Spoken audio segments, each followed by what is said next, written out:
Marhay na aldaw, handa na ang labisang gatos na engkargado sa pagsyerto kan seguridad sa Metro Naga Sports Complex para sa duwang dakulang aktibidad sa syudad ni Naga sa aga.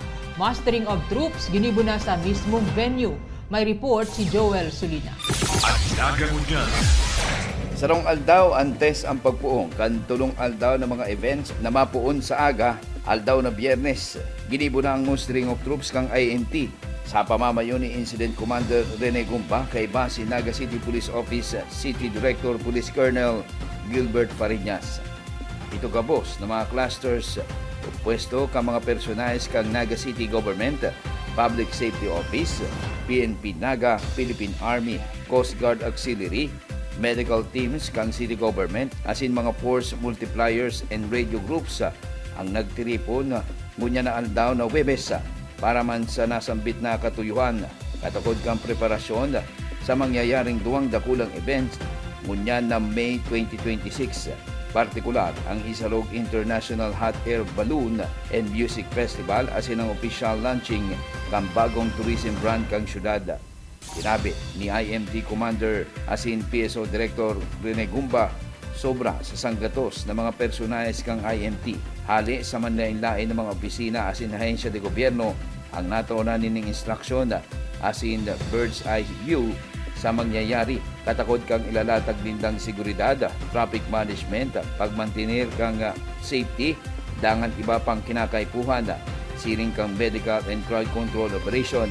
Ulitan nila lauman ng sobra sa 10,000 na crowd sa primerong banggi pasana kang mga event, kasabay kang opisyal na paglansar kang tourism brand kang syudad sa banggi kang Biyernes. Actually, day mababa sa Sanggatos ang katrabaho tangon yan, hali sa iba-ibang mga ahensya. So nahiling taman ngunyan, so pinadara nindang mga resources and nagpapasalamat kita sa suportang iyan. So these are the task groups that will be working pun ngunyan na aldaw hanggang sa Pitsa 3 tabi kang Mayo. Sir, ini kabali na si sa medical pala. Iyo po. From medical, traffic management, security, fire suppression, as in iba pang mga task groups tabi. Nagsagibo man ning site area o inspection sa venue. Briefing and rehearsal bilang amay na paghahanda para man sa dakulang aktibidad ngunya na May 1 sagod sa May 3. So security, naglatag na din sindangon yan, as in nag-i-initiate na kang containment measures sa area.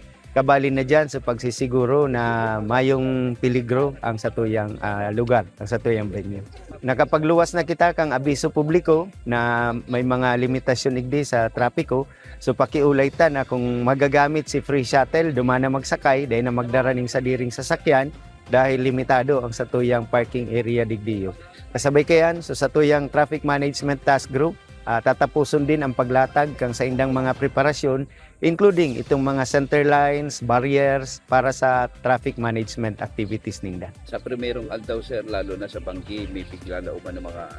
Iyo po, dahil mababa sa 10,000 ang inaasahan ng mga bisita. 10,000 individuals ang inaasahan ng mga bisita sa agang banggi.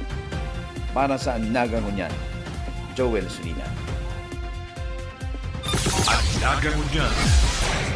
Ika, ako, kita, ang Naga. Ang tabayan ang iba pang impormasyong may kinaaraman sa Lambang Nagenyo. Ang Naga Ngunyan, sa ngaran kan sa Kuyang Pag-iriba sa Public Information Division na pinamamayuhan ni Jason Nyola.